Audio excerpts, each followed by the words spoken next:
every soul on this planet has your own Akashic record. And what I mean by that is everything your soul has ever done, been, seen, experienced is recorded and then put within these, what they call the records.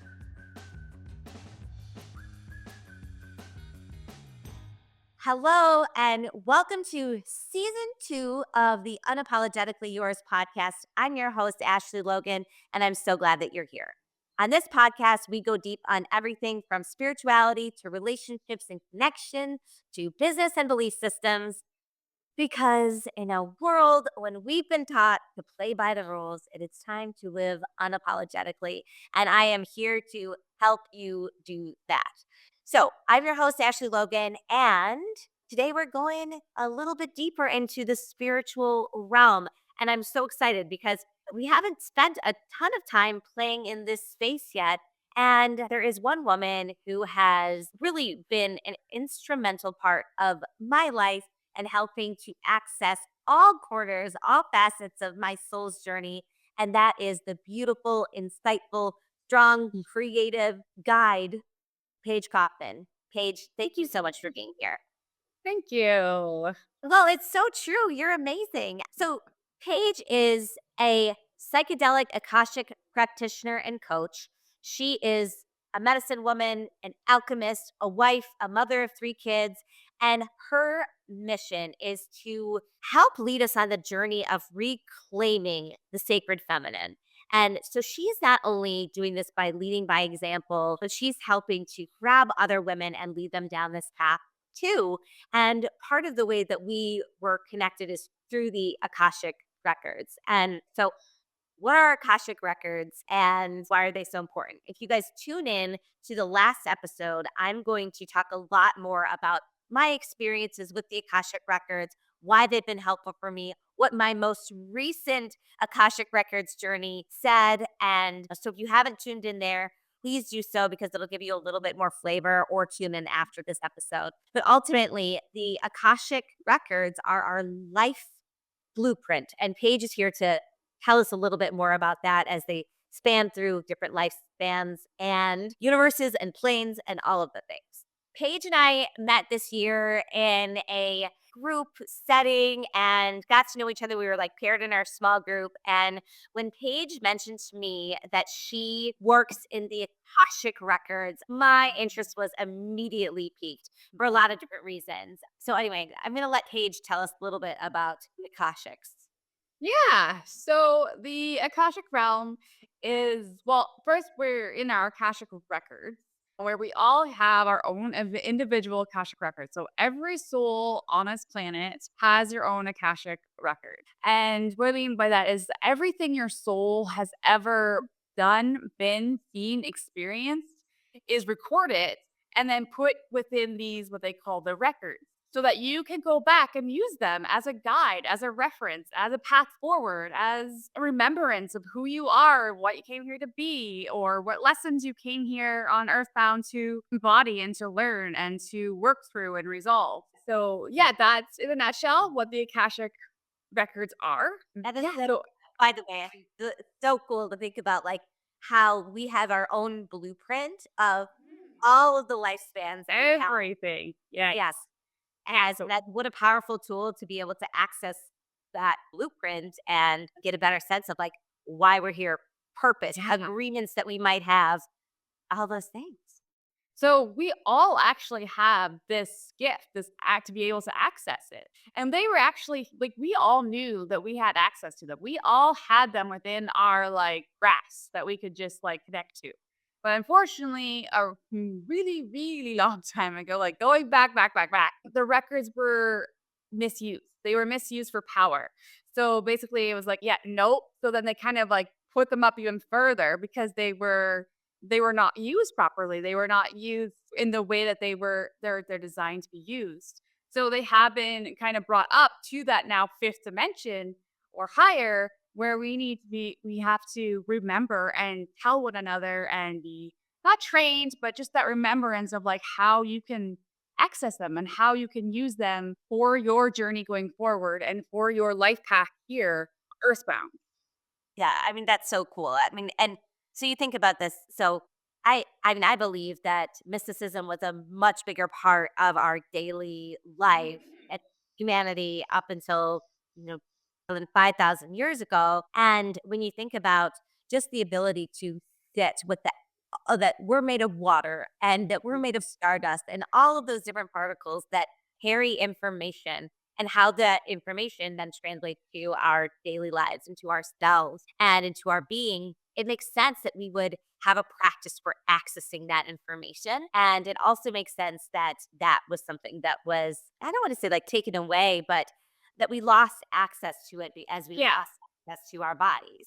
So we do all have access to it. So we never did lose it. We never got to take it away. It was just put up just a little bit higher so that those, who are really committed to it, right? Because once you access, you have to have understanding. You have to be able to trust yourself. You have to be able to trust the divine. So there's a lot of things to be able to access it. And everybody can do it. It's just, it takes work. It takes devotion. It takes, right? It takes trusting in the unfolding of it all. So yeah, it's still there. It's just like it's kind of like it's just not everybody, because if you're not going to be able to access, if you're not going to access it for the highest and best and the truest path, then you're gonna can be misused. But that's with everybody, everything, right? Like every medicine can be just a little bit too misused. Sure. No, that makes so much sense. And Yeah. so, how does one access their Akashic records? Many people have different ways of accessing it. Usually it is through a devotional prayer, and then your own vibrational frequency, your own vibrational resonance. So, like, usually it's through your voice with usually I get them to say your name. And then that's how you just kind of you access them in. You call forward your guides, the Akashic records, you call for the Akashic angels, and sometimes there's gatekeepers. So again, it just depends on your practitioner and how they go about doing it. Okay, so I had the pleasure of working with Paige on multiple occasions to access my Akashic records. And we traveled together into the Akashic realm.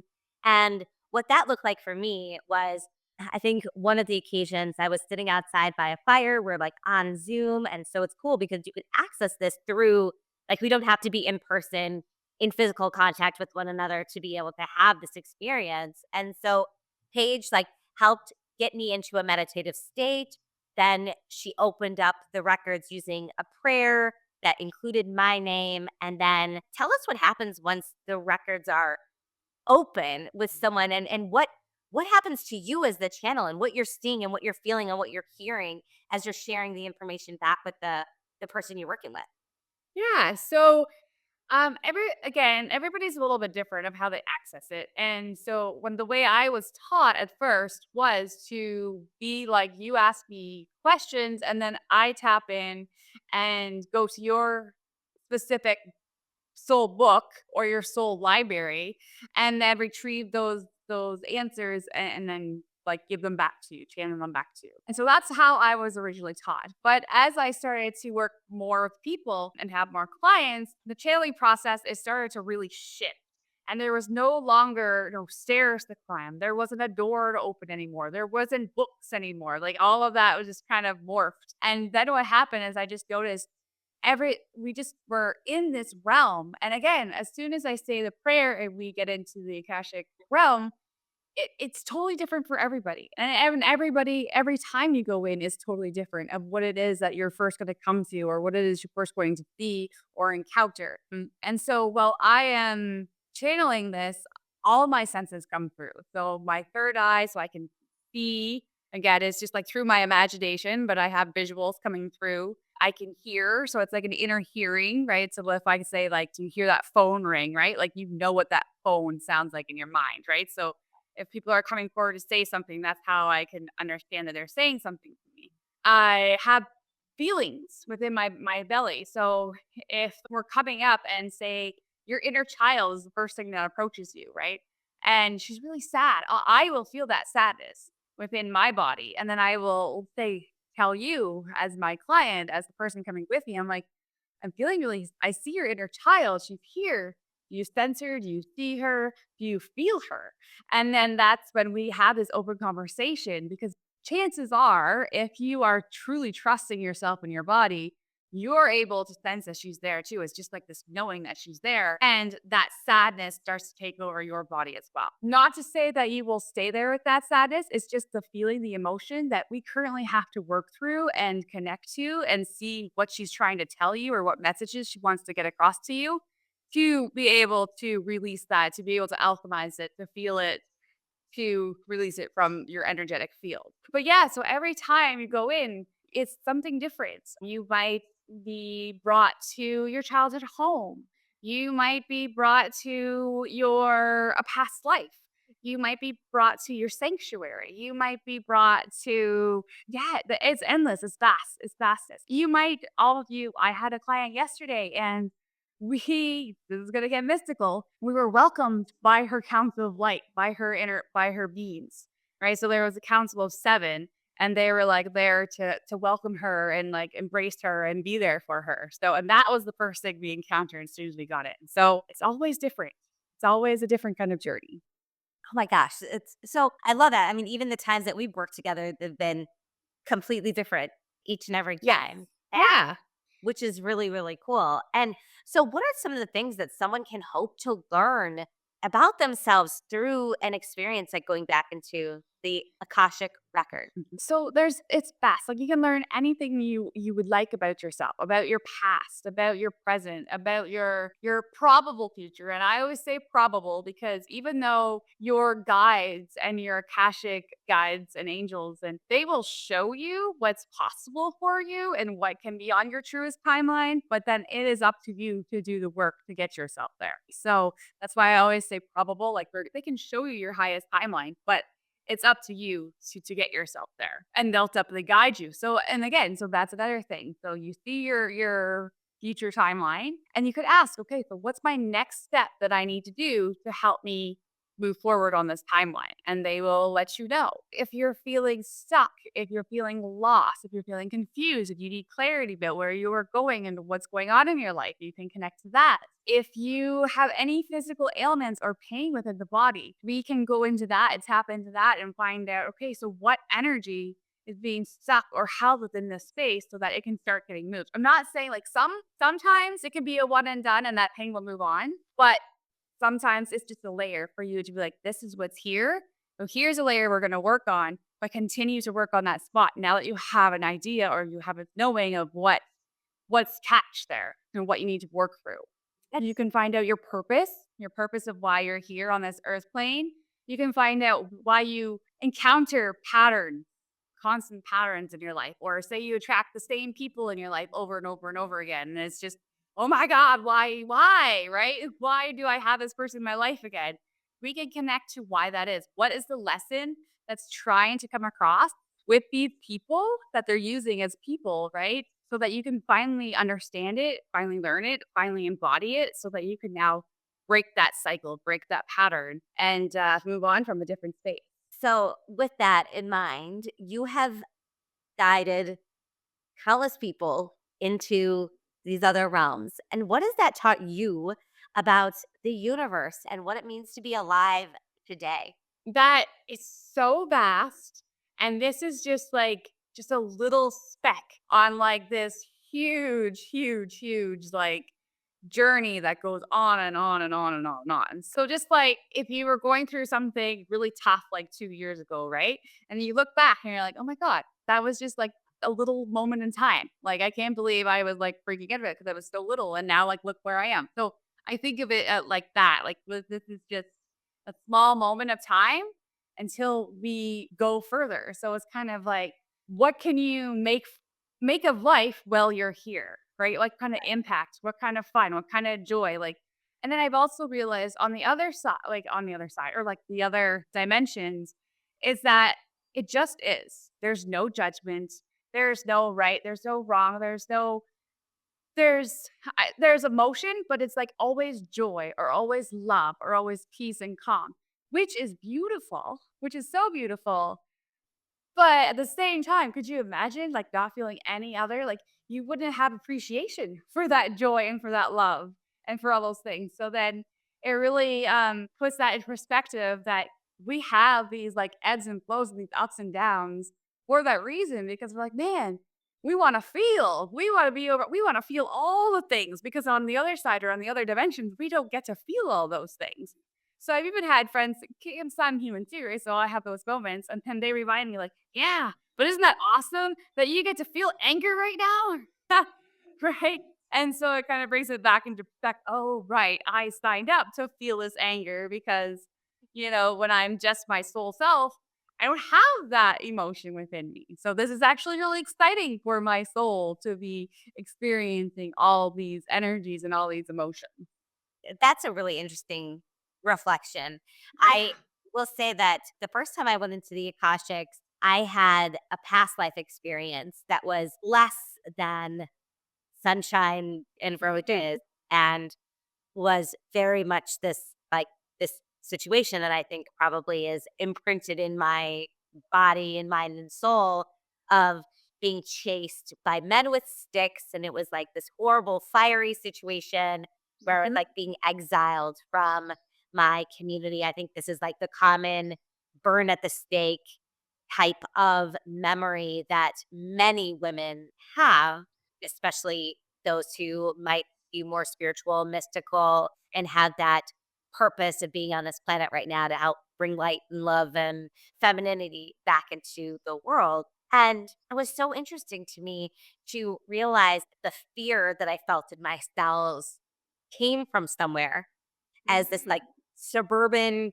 white woman who had grew up in an affluent community. I didn't have a ton of reasons to be afraid, but I carried this fear in my body, in my cells, and seeing how, like, okay, maybe it was a past life experience that caused that. Maybe it's something that helped me help create doubt in my mind, that helped shift the way that I show up in the world in previous lifetimes and in this one, and like outlining for me some of the challenges to overcome and noting, like, okay, you might carry this fear, but you're safe right now. And that experience for me was such a turning point of knowing, like, okay, there's so much more to me than just my lived experiences from 1982 to now. And because there's the generational trauma that needs to be healed, there's past life experiences, and there's things that are just part of my makeup. And so I'm curious from your perspective, like, what types of trauma people are carrying in their bodies and where is that coming from? And how does looking at it through the Akashic lens help to resolve some of those things? Yeah, so that is all kept within our cellular memory. So even though, our soul doesn't take it, our cellular memory does take it. And so that's going back, they say, like, they show you like 7 generations back, this can go back, right? Especially for us as women, because it's all stored and stuck within the womb space. So it continues on. So that's where it essentially comes from. It's from our Can you elaborate on that part just a little bit more? The 7 generations and the womb space. So it's been shown that trauma can be held from 7 generations back. And this is because, within the womb space, what is our womb space? It is all water. What is held in water? Memory, right? So it all gets stored and held in the womb space. And then where are you being co created? Where are you being created? You're being created within that water, within that womb space. So it all gets absorbed within you. And then it kind of passes down from that way. So that's one way, right? And then the other is like, Only through the maternal line, do you think? well, all fetuses pick up, right, from within the womb space. But women have especially just we are more sensitive to that. We have been more put through the ringer when it comes to trauma with that. So that's where it's just but no, like we everything. So even the stuff that we have to work through is again created in the womb space. So whatever the mom was going through in that exact moment too is being passed on to the fetus to the babe, right? So if mom's going through a really rough relationship where she's constantly in fear state, well then that goes on to babe as well.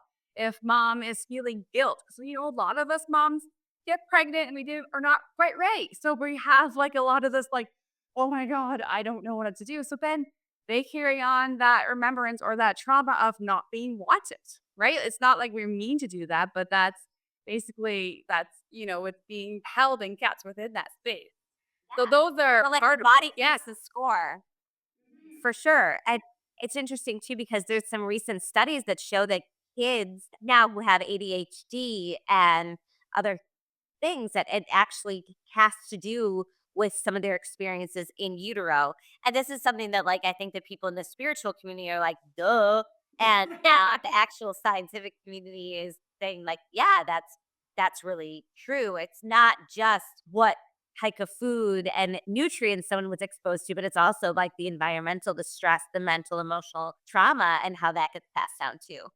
Yeah, yeah, and so for your experience, you had all this fear, right? So that again, that would connect to those 7 generations back of all those things that went on. That's going back to your past life experience that's being shown to you and brought to you very fiercely in this lifetime because chances are you probably took on this contract to say, okay, this is a lifetime that I'm ready to work on this, to work through this, right? So then all these little things start to come into your field to start kind of rock you a little bit, right? To wake that up within you.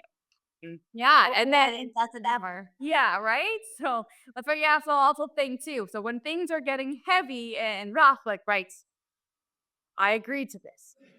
I said, okay, let me be the one to take this on. I got this.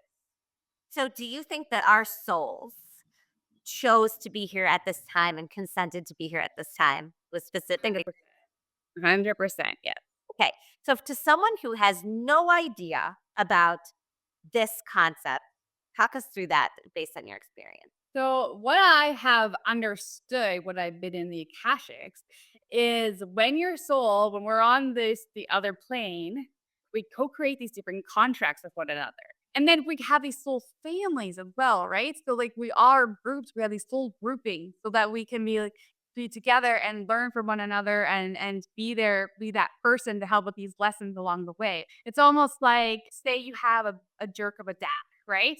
Well, that jerk of the dad, you guys had this soul contract for him to be a jerk of the dad so that you can fully step into the person that you are meant to be, right? In a powerful way or in retrieving your gifts or being strength within courage or something. So on the other side, on the other realm, it was almost like, oh man, I really have to step into courage. I really have to step into my strength and my gift.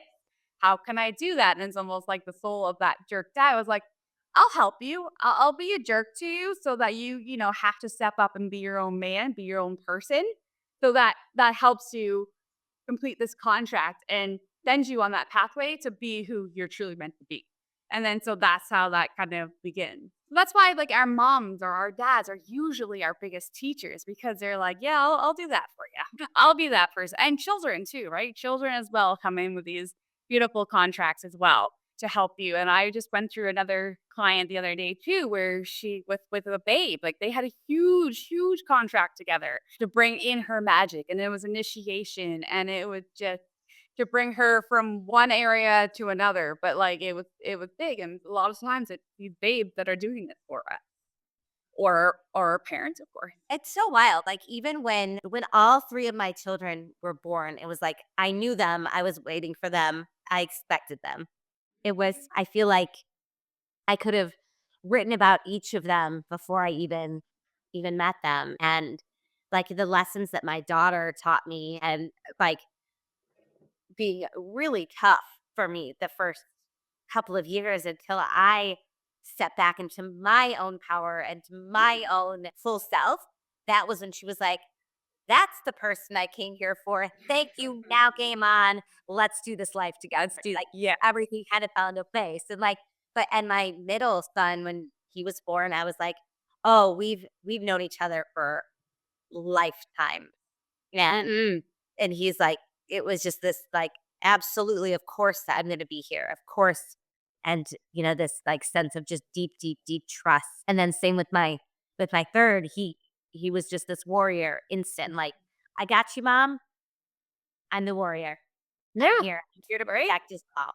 Yeah, it's just so interesting. So I'm curious to that's the one thing that we should do in our next reading is I would like to talk more about the intersection of like my children and me and how we're and like even I remember like laughing to myself being like, I got to be your mom to my daughter because like I just clearly I know that we were a duo and it's really funny. But Yeah, and so that could be something like you go into a past life and you and your daughter could have had a different dynamic in another life. Like you could have been sisters or she could have been your mom, right? Or whoever however that duo used to be, but now you're here to finish out the contract together in different roles. And it could be even people that you wouldn't expect for example, for me, it was an old business partner, right? Like she came in to be in my story, but really I'm, like, grateful for her because if it wasn't for her, I wouldn't truly have stepped into my power and into my gifts. I would have still been hiding behind other people.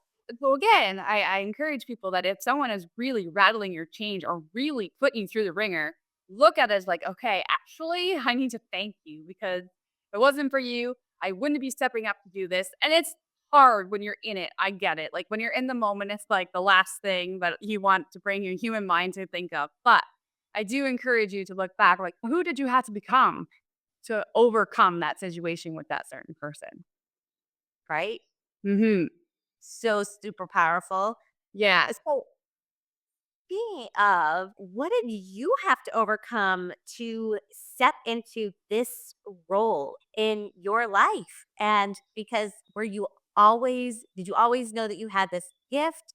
And I mean, it takes so much courage to step into a life that's uncommon and to say, I am a conduit to the Akashic realm and taking those steps. So I would love to hear more about the courage that it took for you to step into your own power. Yeah, so I never really knew I had any gifts at all growing up. I was that typical girl who was always out in nature. We lived out in the country, right by the water, right by the bay. So I was just always out in nature doing my thing by the water, within the water, out in my backyard with all the trees.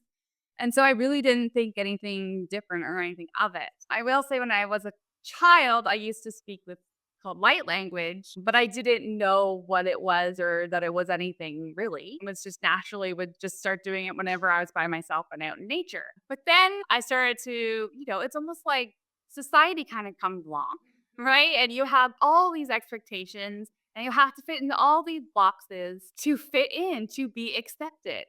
And so when I started to realize, like, oh, like what I'm speaking is obviously nonsense. And I don't know if you ever remember this movie called Nell, but it came out in the 90s and it was about this girl and they lived in like a secluded forestry and her mom ended up dying and the two twins were left by themselves to grow up together, but they created their own language because they really didn't have language. And so when they found this girl, she was speaking in these like languages, right? And people also think of it as tongues, right? So as soon as you like hear that it's not normal, you're like, "Oh, okay, yeah, no, not doing that." So I actually forgot all about it until I really started to get deep with my healing journey. And it just started to be like, remember me? I'm like, holy shit, yeah, I do. So that would be the only one that I remember, but even back then I didn't realize it was a gift or what it was. And so what really got me on this journey is noticing my mom had lost herself. When I was 30, my 30th year, I lost her technically to alcohol. She's still alive, but I lost her to alcohol because she was trying so hard to stay in these boxes that society expects you to be in that you lose yourself, right? You don't and you try and keep up with the Joneses and you get the best of the best. Like that's how I grew up. I was like keeping up with the Joneses, you had to have the best of the best and you had to do this and you had to do that and you had to go to school and you had to get married and then you had to have kids and check. But she totally lost herself in the way and then eventually she lost herself to alcohol. But so that made me question like, wait a minute, you're my mom. If you don't know who you are, who the heck am I? Right? So, because here I've been following your lead and clearly it's not working out for you. So that's when I really had to get deep. And around that same time, life was feeling very uncomfortable because I had done that. I had checked all the boxes. I went to school. I got the good job. I had the house. I had the kids. I got the married. But then I was like, Married. got the married. Like, yeah, check. But then it was like, this can't be it. This makes no sense. Like, we're here to like do all these things and then go to work all day and then rush the kids to this, that. Yeah, exactly. And at this point, my husband wasn't even home. He was working out of town. So someone asked me one time, like, how do you do it? And I'm like, you don't do it. You just go. And that like caught me off guard. I was like, wait a minute. You don't think, you just do. And then so that really caught me. And I was like, oh my gosh. Like, I'm not even like, exactly. I was in robot mode. So that really got me on the journey of like, who am I? And so every time I ask myself, who am I? Tell me more about myself and learned more and more about myself. That is when the layers just kept coming up. And one of the things that I've drawn so much to was the Akashic. And like I was saying, I did get taught to say the Akashic prayer, access their door, access their book. And I did start that way. But then it started to morph and change and go a totally different way of accessing the record. It's so interesting. And I feel you very deeply on those things. I think there's so many women who can completely relate to this, where it's like you wake up and you look around and you're sitting in the car and you've just driven. You can't even remember how you got to where you are. Literally, like, did I just drive here? And kept being so super scheduled, being so committed to a path that when you stop and look at it, it's like, okay, so what next? So what next? Hmm. You check all the things, get the job, get the husband, have the kids, and then start putting your children through this same kind of robotic life of being fully scheduled on this 24/7 cycle that is a super masculine energy rather than a more easeful moon cycle that allows a little more spaciousness that we just all been kind of relegated to this like feeder time. You did. But I realized it's all by design so that you don't connect to all the beautiful things that are you. And that is like the vastness that what can be offered if we just slow down and connect with it. Exactly. What can be offered if we just slow down and connect? And Mm-hmm. so I mean, for me, it was tuning into that, like just feeling, I call it like my Jumanji drum. I was like, I can't get away from whatever this like pounding like awareness is that something's not right, something's not right. And then started peeling off the layers and examining every decision. Does this feel right or does this feel wrong? Why am I doing this? Is it because society told me to? Or because I believe that this is right? And looking at all of those decisions. And I feel like so many women are in the same position, just kind of going through life like, okay, I'm going to drink. I'm going to have that bottle of wine at the end of the night because that's how I can get Right. my That's what they're mental. looking forward to. I was just going to That's say what we're looking forward to. what I was looking forward, But like it used to be 20-minute commute to my job. And that's what I looked forward to because it was just me and the quiet for 20 minutes. And that's it. That's all I like, right? So it's just wild how we cling on to these little things that we think are enough and they're just not. they're not. And it's okay because there's so much stigma around being like, you have so many things. You have so much on paper success and X, Y, and Z.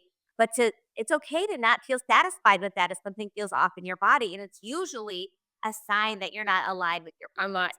Okay. yeah, So absolutely. here you are, not aligned. And what did you do? You started peeling back the layers. What did you do next? So I just really started to listen to my intuition and what it was coming through. So for me, it was very much like a body. So for those who know human design, mine is a sacral authority. So it's very much a gut, like go. Are you a So management? yes. So well, it was just always in my gut. My gut was telling me something wasn't right, or I had to go do something. I had to go do it. Or it would just sit there and would nudge at me. I called it my niggle. It was like this niggle that I would wake up with and go to bed with. I didn't listen. And so it has taken me on quite the ride. I'm not like it, nothing, not everything worked out. Like I was saying, I had a business partner that didn't go so well, but I had this knowing that I had to open this wellness center, this wellness hub in my hometown. And so for me, I used to be a kindergarten teacher. So I was like, I don't like any of that. Like, I would love, I meant like, I don't like any of like the business stuff. Like, I don't want the business plan and dealing with the banks and doing all the number stuff. I'm like, that's not me. But it wouldn't go away and I had to trust it. And it did. It all aligned beautifully. Like, it all came together within like a year. Like, so it was totally meant to happen.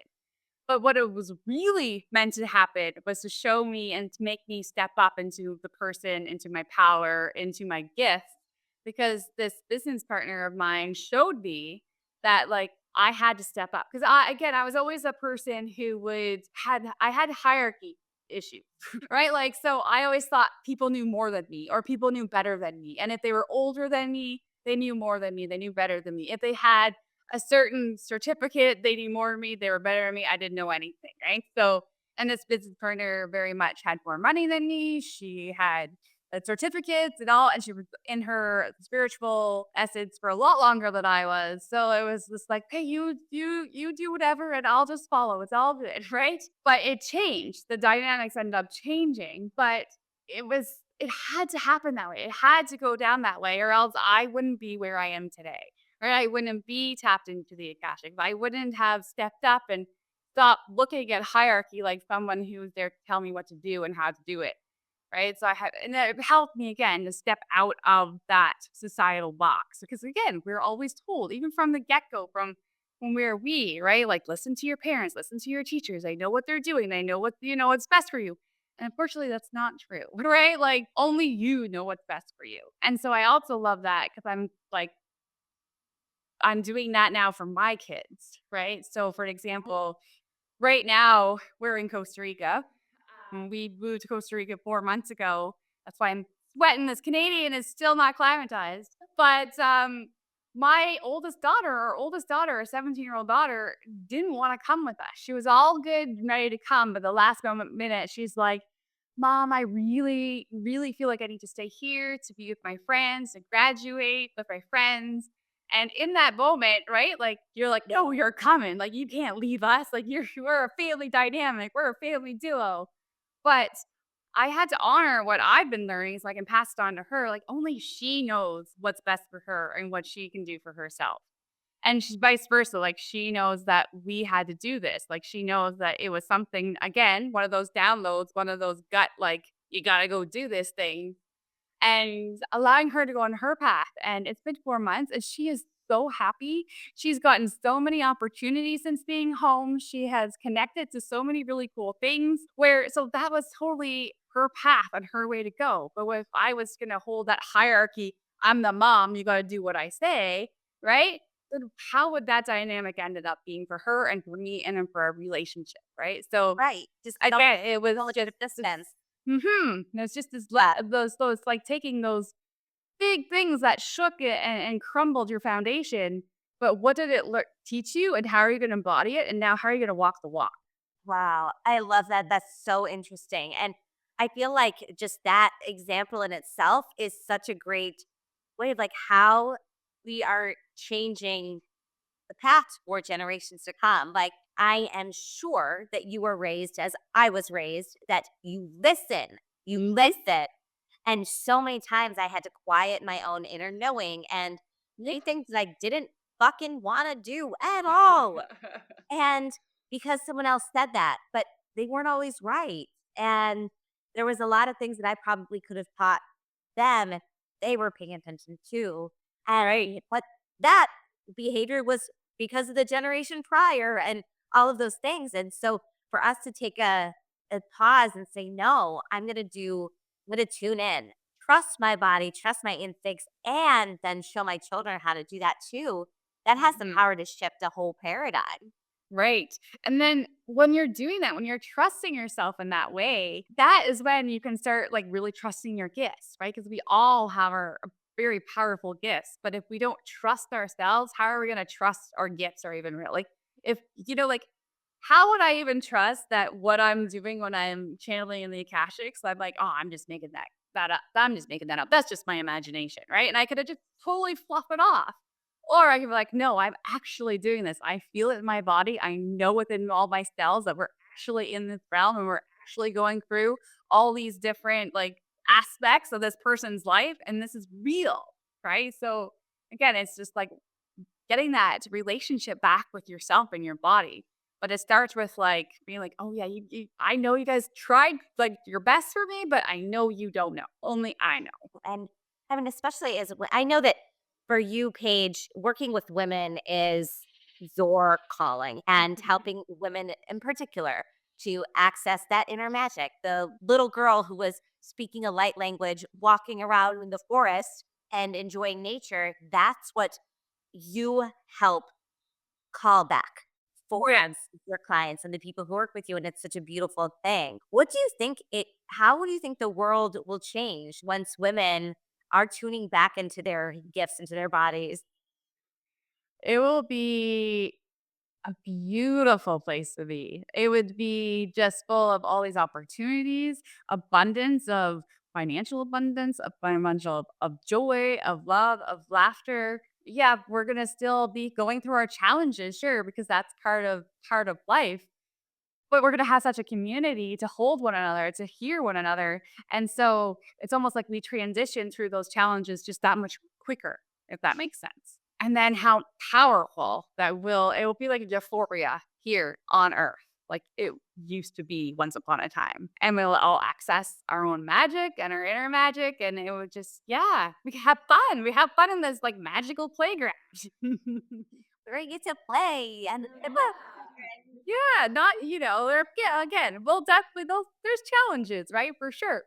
But if you're willing to sit and be heard and be held and all those things, how much quicker are you gonna be able to go through those challenges? Probably a lot quicker than having to keep it to yourself or not wanting to be bothered, not wanting to be seen, not wanting to be heard, not wanting to rattle any chains or any foundations. But yeah. so, Paige, how can people work with you? And what's it like to work with you? I can speak to what it's like to work with you. You're amazing. You make me and everyone who works with you feel so comfortable, so seen, so accepted. This might sound like, especially for people who are newer to spiritual practices, like Akashic Records, accessing that, like either this is bullshit or I'm Mhm. afraid to do that or is this demonic? I can speak from experience saying that absolutely none of those things. Working in the Akashics is accessing information that's already within you, within your body, and helping you identify both like purpose, opportunity, limiting beliefs, and working with a guide who's as tuned in, gentle, and insightful like Paige is just incredible. So, how can people find you and work with you? And what are some offerings that maybe you would want to share? Yeah, so you can find me on Instagram or Facebook, and I do have a website as well at www.pagekaufman.com. So offer different program or different one-on-one coaching if that's the route you want to choose. If you have an intention or a goal set that you want to work on, we can definitely do that. And I do offer one-on-one Akashic session. We can do one, or there is packages of like 3 to 5 that we can just continue to go in and investigate and uproot and do the work that we need to do. Because sometimes the one and done is great, but sometimes there's always more work. There's always more layers to connect with, especially if there's a certain goal or something that you really want to get down and, like, really understand it and really excavate it. Yeah, so those are the ways, and just come in with an intention. So you do come with an intention of whatever it is that you want to access, clarity, find out your purpose, find out your gift, connect with any questions or anything that's going on in your life, what's very much alive for you in the moment. But I also ask that you come with an open heart and open mind, and because sometimes our ego mind thinks we need something right there in the moment, but our guides and our angels are like, yeah, but actually we need to work on this area first and clear this up, and then we can get to that, right? So just always know that they always have the highest and best in there for you. And like 98% of the time, probably 99% of the time, we do end up touching your intention in one way or another. We just sometimes have to go to A, to D, to B, to create to get to that intention, but it does happen. Yeah, and then just coming in with like trust. And I understand a lot of people do have that blockage of trust within them. So if you are at that stage and you're like, I don't trust my visions, I don't trust what comes through me, that's okay too. That just means I step in a little bit more as a guide. So when I bring people through, I really love for to co-create that session and bring as much as the other person in as possible by asking, what it is they see, what it is they feel, what's happening, what are they perceiving right now. I do bring a lot of that in, but if, you're like, I couldn't do that. No worries. I just step in and be a little bit more of a guide and just tell you what it is that I'm receiving. And it ends up being a soul remembrance. As soon as we tap in, as soon as we say to finish off that prayer, it's like, I know where we are. The soul is like, I know where we are. And it just rolls. It just naturally unfolds without you even having to think about It's true. I can speak from experience from working with it. Paige. That is what it is like. So there's one question that I ask every person who comes on the podcast, and that is, what are you doing to live unapologetically? So actually living here in Costa Rica. My husband and I sold all of our things back in Canada. Everything we own is down to 14 totes. We sold our house, our cars, everything. We moved out again, following that intuition, following that nudge. It was actually an Akashic journey that showed me that I was in Costa Rica. I've never been here prior to us being here. And it just, it was just like, you have to go. That nugging, that no like, feeling that I couldn't get rid of. Yeah, and so we're here, we're doing it. A lot of people don't get it.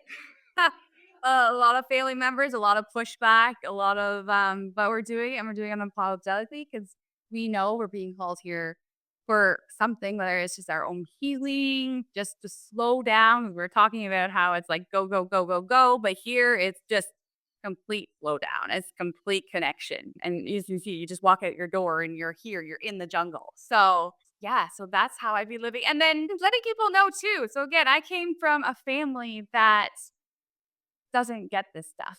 Right there. Like I am the first woo-woo mystical family member that has come through. So letting everybody know like this is what I do, this is who I am. Like I'm the Akashic mushroom taking, woo woo, following my intuition all the way to Costa Rica person. And yes, I have a family and I'm still doing these things. So, yeah, a lot of friends and family don't get it, but I know in my heart it's true. And what's watching the journey unfold that is being given to me. I love that. You are a gift in so many ways. And it's been an honor having a front row seat as you've stepped fully into your power and just be like, we're going to Costa Rica. Never been there before, but that's where I'm going, damn it. And then the rainy season, the new curls in your hair. Oh yeah, the sweat. We're in such a tiny cottage inside right now. So I was like, oh, I'll just sit outside and do this podcast, forgetting that I slowly melt as time goes. I'm like, oh yeah, this is why I don't sit outside for too long.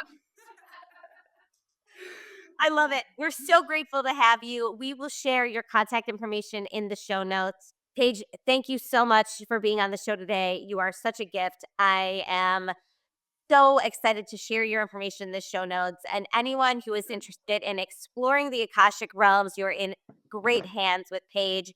I know she works primarily with women, but she works with men too. And you're in good hands as you explore what your life blueprint has to offer and see what's written in those books of yours. So thank you so much for being in. Thank you for having me. Thank you so much for tuning in. I am your host, Ashley Logan. Go out and make some mischief in the world. And until then, I am unapologetically yours.